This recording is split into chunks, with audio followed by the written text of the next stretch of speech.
जय हिंद प्यारे बच्चों। और कैसे हैं आप लोग? उम्मीद करता हूं कि बिल्कुल स्वस्थ होंगे, मस्त होंगे।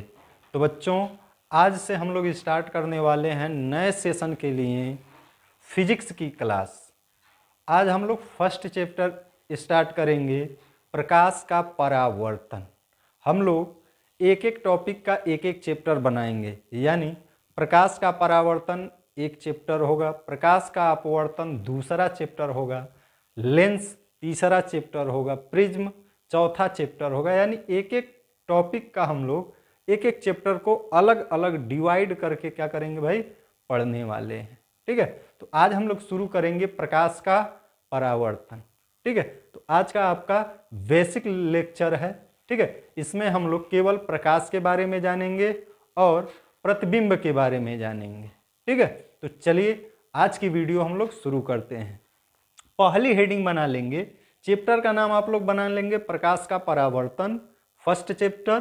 ठीक है, और पहली हेडिंग बनाएंगे प्रकाश यानी लाइट। तो पहले हम लोग समझते हैं कि लाइट होता क्या है। तो देखिए, प्रकाश जो है एक प्रकार की विकिरण ऊर्जा है जो हमारी आंखों को संवेदित करके वस्तुओं को दिखाने में सहायता करती है, परंतु प्रकाश स्वयं नहीं दिखती।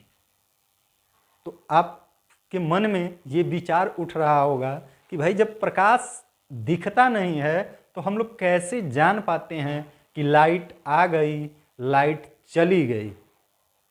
जैसे आप रात को पढ़ते होंगे तो जब भी लाइट चली जाती है तो आप कहते हैं कि लाइट चली गई, और जैसे ही लाइट आती है तो आप कहते हैं कि लाइट आ गई। तो जिस चीज़ को आप देख नहीं पा रहे हैं, फिर आप कैसे पता पा रहे हैं कि लाइट आ गई और लाइट चली गई? तो बच्चों, हम लोग अपने अगल बगल की वस्तुओं को देखकर ये जान पाते हैं कि प्रकाश है या फिर प्रकाश नहीं है। अगर हमें हमारे अगल बगल की वस्तुएं दिखाई देंगी तो इसका मतलब प्रकाश है, और अगर हमें अपने पास की वस्तुएं, अगल बगल की वस्तुएं न दिखाई दें तो इसका मतलब है कि प्रकाश नहीं है। यानी रात को जब आप अपने कमरे में बल्ब जलाकर पढ़ रहे होंगे, ठीक है, तो जब लाइट चली जाती है तो आपके चारों तरफ अंधेरा छा जाता है, आपको कुछ दिखाई नहीं देता है, तो जिससे आप ये कह पाते हैं कि प्रकाश चला गया, लाइट चली गई। और जैसे ही लाइट आती है पुनः आपको आपके अगल बगल की वस्तुएं क्या होने लगती हैं भाई, आपके अगल बगल की वस्तुएं दिखाई देने लगती हैं, जिससे आप जान जाते हैं या यह कह पाते हैं कि लाइट आ गई है। बात समझ में आया? तो हम अपने अगल बगल की वस्तुओं को देखकर ये जान पाते हैं कि प्रकाश आ गया या प्रकाश चला गया। लेकिन हमें प्रकाश स्वयं दिखता नहीं है, प्रकाश के उपस्थिति में वस्तुएं दिखती हैं। ठीक है भाई, और प्रकाश क्या है भाई? तो इसमें आप लोग हेडिंग बना के लिख लेंगे कि प्रकाश एक प्रकार की विकिरण ऊर्जा है जो हमें वस्तुओं को दिखाने में सहायता करती है, परंतु स्वयं नहीं दिखती। हमें प्रकाश स्वयं नहीं दिखती। ठीक है भाई, उसी में और आगे बढ़ते हुए आप लोग लिखेंगे कि प्रकाश की तरंगदैर्घ्य, प्रकाश की तरंगदैर्घ्य 3900 एंगस्ट्रॉम से 3900 एंगस्ट्रॉम से 7800 एंगस्ट्रॉम तक होती है। प्रकाश की तरंगदैर्घ्य कहाँ से कहाँ तक होती है? 3900 एंगस्ट्रॉम से 7800 एंगस्ट्रॉम। एक एंगस्ट्रॉम, एंगस्ट्रॉम किसका मात्रक है भाई? तो एंगस्ट्रॉम दूरी का मात्रक है। एक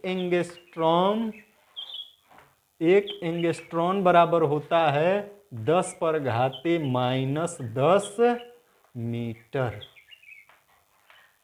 ठीक है भाई, 1 एंगस्ट्रॉम बराबर कितना होता है? 10 पर घाते -10 मीटर। ठीक है भाई, इसका मतलब आप समझिएगा, 10 पर घाते -10 का मतलब हो गया कि 1/10 पर घाते 10। ठीक है, मीटर, मीटर। ठीक है भाई, यहां से आप समझेंगे कि 10 पर घाते 10 का मतलब क्या है भाई? कि 1 के बाद आपका 10 जीरो होगा।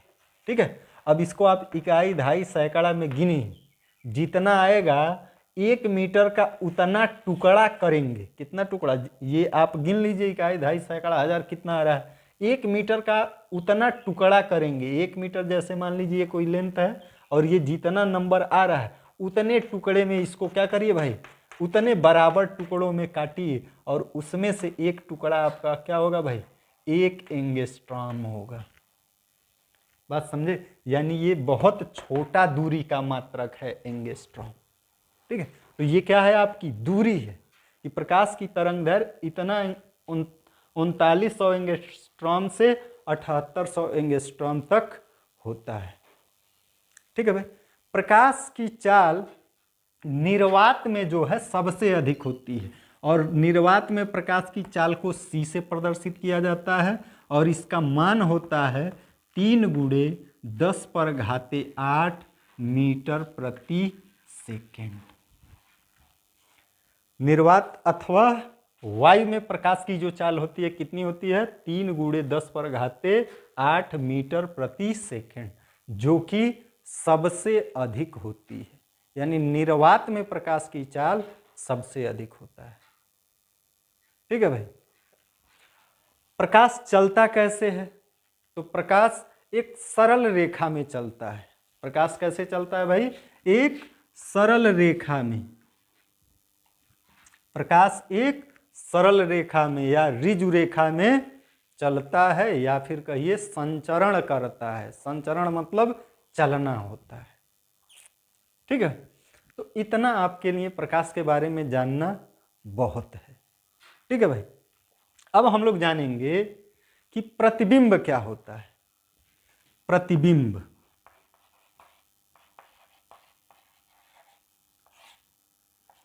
प्रतिबिंब मतलब होता है परछाई।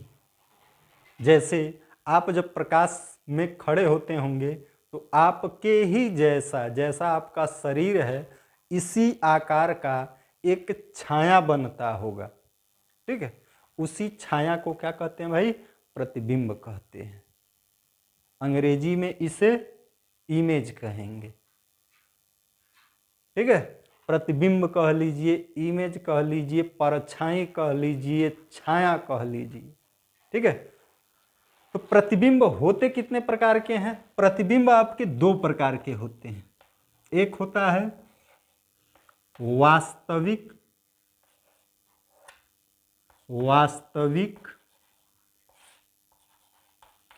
प्रतिबिंब,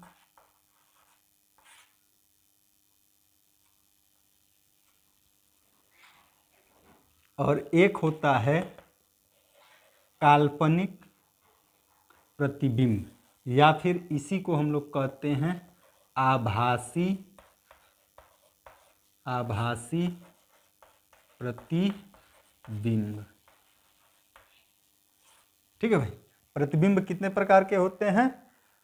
वास्तविक प्रतिबिंब और आभासी प्रतिबिंब। ठीक है, तो प्रतिबिंब हेडिंग डाल के आप लोग ऐसे ही लिख लेंगे, प्रतिबिंब 2 प्रकार के होते हैं, वास्तविक प्रतिबिंब और आभासी प्रतिबिंब।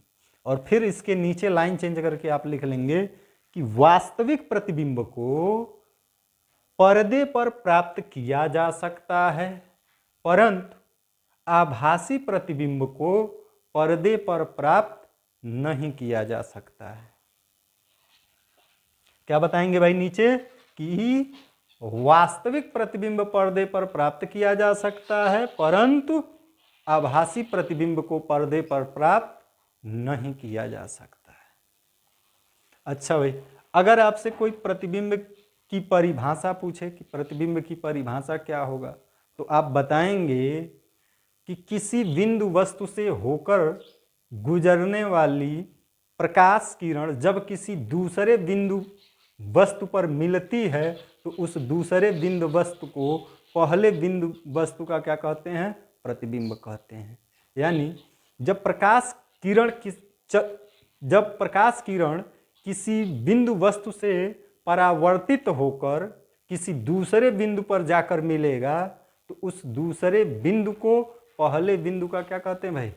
प्रतिबिंब कहते हैं। बात समझ में है? फिलहाल आपको प्रतिबिंब के बारे में बस इतना ही जानना है। प्रतिबिंब दो प्रकार के होते हैं, वास्तविक प्रतिबिंब और आभासी प्रतिबिंब। वास्तविक प्रतिबिंब को पर्दे पर प्राप्त किया जा सकता है और आभासी प्रतिबिंब को पर्दे पर प्राप्त नहीं किया जा सकता। ठीक है, अब हम लोग मिलेंगे नेक्स्ट वीडियो में, जिसमें हम लोग पढ़ेंगे प्रकाश का परावर्तन।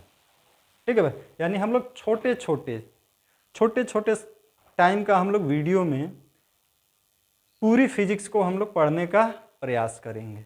ठीक है, अगर आप लोग कहेंगे तो एक एक घंटे का या फिर आधे आधे घंटे का वीडियो बनाकर आपको 1 2 3 4 टॉपिक को मिलाकर कंबाइन रूप से वीडियो बना दिया जाएगा। ठीक है भाई, यानी अगर आप लोगों की डिमांड होगी, मांग होगी कि सर वीडियो को थोड़ा और लंबा बनाइए, ठीक है, तो वीडियो को थोड़ा और क्या किया जाएगा भाई?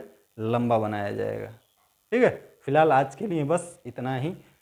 अगर वीडियो अच्छी लगी हो तो वीडियो को लाइक कर दीजिएगा, शेयर कर दीजिएगा और चैनल पर नए हो तो चैनल को सब्सक्राइब जरूर कर लीजिएगा। मिलते हैं ना नेक्स्ट वीडियो में।